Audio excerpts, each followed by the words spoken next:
All right, let's take a look at the local dailies, and we start off with the People Daily. From west to east, Ruto's global gamble backfiring, and this story is on page 4. His bold diplomacy won him state honors and trade deals, but a number of missteps are pushing allies to ask whether he's worth the bet.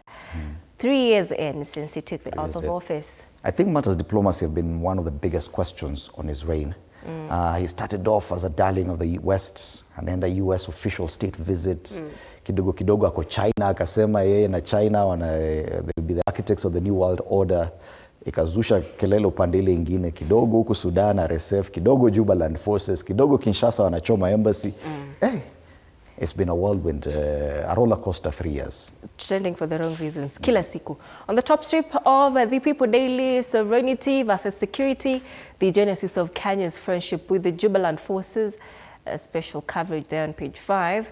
And the dirty secrets in Africa's urban salads, another feature on page 3. And that's the People Daily. Right, from the People Daily we go to the Standard, and they talk about his transportation or his travel to Addis Ababa. So they say lavish Addis flight, but this time round wameachana na ile black background. Yeah, you tumekana hiyo black background for a very long time. Hiyo wameacha hapa juu, there's black against the headline of Ruto at 3. We'll be looking at that, but for now, lavish Addis flight. Wasteful they call it.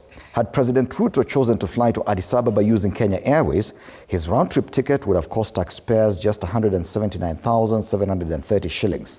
Even with a delegation of up to 10 aides, the total bill would have remained under 1.8 million shillings. Instead, the president opted once again for a luxurious private jet, the kind typically used by tech billionaires, racking up over 12 million shillings in charter costs for a 4-hour round trip. This comes as the country borrows 3.3 billion shillings daily, and the control of budget raises red flags over rising State House travel expenses. At a time when millions of Kenyans are struggling to put food on the table, such extravagance smacks of tone-deaf wastefulness.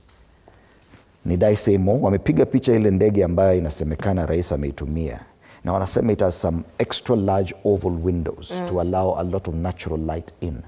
It has 3 cabins. And it can accommodate up to 18 people standing space. Wow. Kuna ile mahali ya watu kuketi kawaida, kuna ile mahali ya hold meetings, na kuna private space mahali unaweza lala. Wow. Yes. Sasa unalala ukitoka hapa Kenya kwenda Addis Ababa. Yeah. Dakika ngapi za kulala?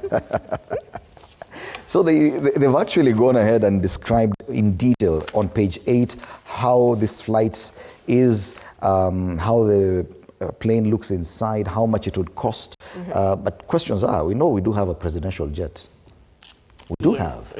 So ilikuwa wapi? Hiyo ndo kitu mimi nauliza. Okay, fine. Kama ilikuwa iko garage, najua hata wewe kama gari iko garage unaenda unachukua ingine.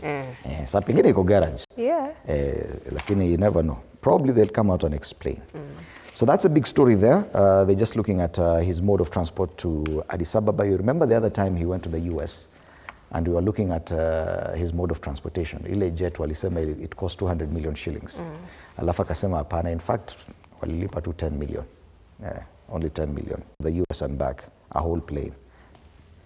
Hata mimi naweza taka. Ruto at 3 is another story given prominence pale juu against a black background. Asema despite styling himself as a champion of hustlers and a defender of democratic freedoms during his presidential campaigns, 3 years on, Kenya's civic space tells a different story. Human rights actors say freedom of expression has suffered its sharpest decline since the promulgation of the 2010 Constitution. And this story on pages 4 and 5 does a comparison of 3 presidents. Mwai Kibaki, and that was before the new Constitution, and the protests that were experienced then and how police reacted to them, how Uhuru Kenyatta did the same, because there are quite a number of protests during Uhuru Kenyatta's reign as well, how he dealt with them, and now what Ruto has done. Story on page 4 and 5. Kule nyuma, munakumbuka leo kuna mpira.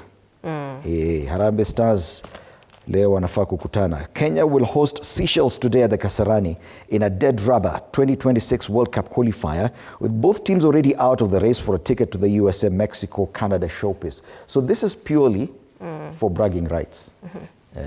Because we hakuna mahali tunaenda, tumemaliza safari. Safari iliisha ya qualifiers because we are bottom of the group. Kenya and Seychelles are already bottom of the group. Kuna wale washa qualify. Seychelles iko bottom sana jamani. Sasa imagine wakituchapa leo.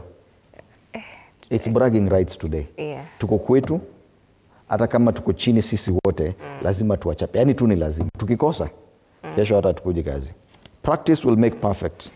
One step at a time. Tickets Benny McCarthy anasema. for 500 Kenya. Unaona hapo, Ivory Coast wako na 19 points. Yeah. Kwa hiyo group. Gabon, who beat us the other, they have 18.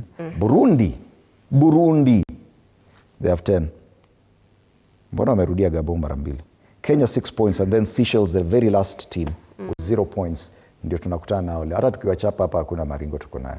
Yeah, that's a story on the back page. And that's I think the fourth Gabon is Gambia. Gambia ndio walitutandika juzi. Yes. All right, that's the standard. Taifa Leo, majopo ya kutafuna. Tangu Septemba mwaka 2022, Ruto amebuni zaidi ya kamati 10 ila matunda yake hayajaonekana. Wajibikaji sawa tu na ripoti za majopo ya tangu jadi nchini Kenya, ripoti za kamati za Ruto huenda zikiozea kwenye makabati ya afisi za serikali, ilhali pesa nyingi za raia zilitumika kuzibuni na kuziendesha. Baadhi ya kamati za rais ni jopo la fidia kwa waathiriwa wa dhuluma. That is the latest one. Protest victims. Nyingine ni jopo kazi la kukabiliana na ufisadi, jopo kazi la kuchunguza deni la umma la Kenya, jopo la kuchunguza mwongozo wa kisheria na kimamlaka wa makundi ya kidini, jopo kazi la mazungumzo ya kitaifa maarufu kama NADCO, jopo la mageuzi katika huduma ya polisi na magereza, na vilevile jopo la elimu ya msingi, hiyo ni CBC, na vyuo vya kadri na vyuo vikuu. Najua, it reminds me during Moi's time. In fact, people are always joking that in any case, in any issue that comes up, the president will say, I have formed a commission of inquiry. And there were so many commissions of inquiry formed then that were never consequential. No one even bothered with the results. So sasa hapa ni task forces. Yeah, we form a task force to investigate another task force, so that the new task force can come up with a new one. Learning from the best. Yes. You see, pesa zilizohitajika ili kuwezesha shughuli za jopo la mazungumzo ya kitaifa, hiyo ni NADCO, kila mwenyekiti alipokea shilingi 1,100 kwa kila kikao. Total was 106 million Kenya shillings. Yes. Vidokezo zaidi, mkakati wa upinzani kura Malava yabainika, mashauriano ya kuwaondoa baadhi ya wawaniaji yanaendelea. Koti yapiga breki jopo la fidia. Jopo la kuwafidia wahanga wa dhulma za serikali chini ya makao Mutua kusubiri kwa muda zaidi. Na njaa county, wafanyakazi wakikosa ujira miezi. On the top strip, sababu za Waislamu kusali mwezi unapopatwa. Ni habari nyingine katika ukurasa wa 5 wa gazeti hili, na masala ya spoti pale, mbivu na mbichi ya Afrika mbio za kombe la dunia. Gazeti la Taifa Leo. From that to crossover to matters business. So jamaa pia PNG wanatuchanganya siku hizi, lakini sawa tu. Kenya Power hit as rural homes spend 7 shillings 20 cents daily. They say most households used power for charging phones and lighting. FDB proposes startup capital to boost consumption. People are not consuming electricity. That's simply what they're saying. Kenya Power's rural customers connected to the national grid under the last mile connectivity project are spending a paltry 7 shillings 20 cents daily on electricity, delaying economic benefits from the billions of shillings spent on connections. Meaning that people are just not using electricity. Wanatumia tu kucharge simu. Yeah. The average monthly electricity consumption of rural households is 11.44 kilowatt hours, which is currently valued at 217 shillings per month. Wow. Tumia nini, solar? Hawana gadgets. They don't have need for electricity apart from mobile phones, which they have no choice but to charge. You know, it's only mobile phones that you can't charge ukitumia hizi batteries zingine itachapa.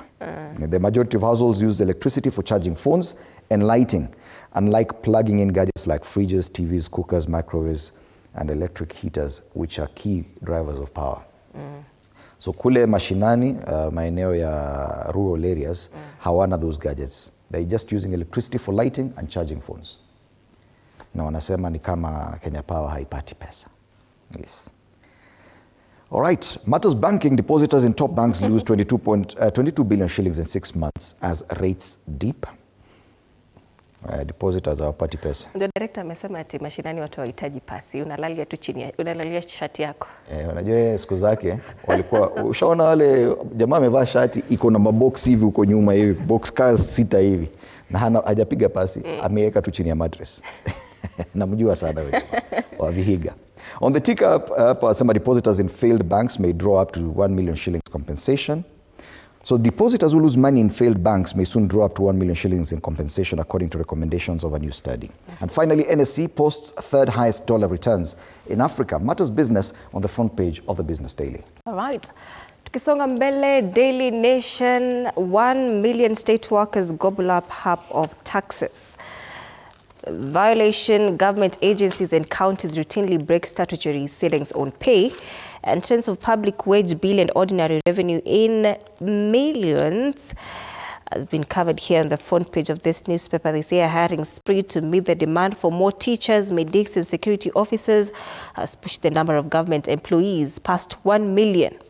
The bloated workforce is consuming nearly half of annual tax revenues, with the runaway wage bill leaving little for development. You remember last year around April, May, there was a conference at the Bomas of Kenya where they were discussing the wage bill. Yes. And the president was there and was very vocal. This was way before the Gen Z issues around the budgets. They said this wage bill has to go down, and making a commitment, it has to go down to 35% of the entire revenue collected. Yes. Wapi? Sasa tumefika bado tuko kule juu 48%. Na SRC walikuwa hapo chairing that meeting. It was actually their conference. Yes. Okay.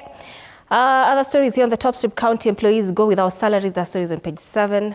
Ruto invites hundreds of tutors to State House for talks on CBE. And on page 10, it talks about orders put on ice. E-procurement protest victims team. And that's a big one. It is.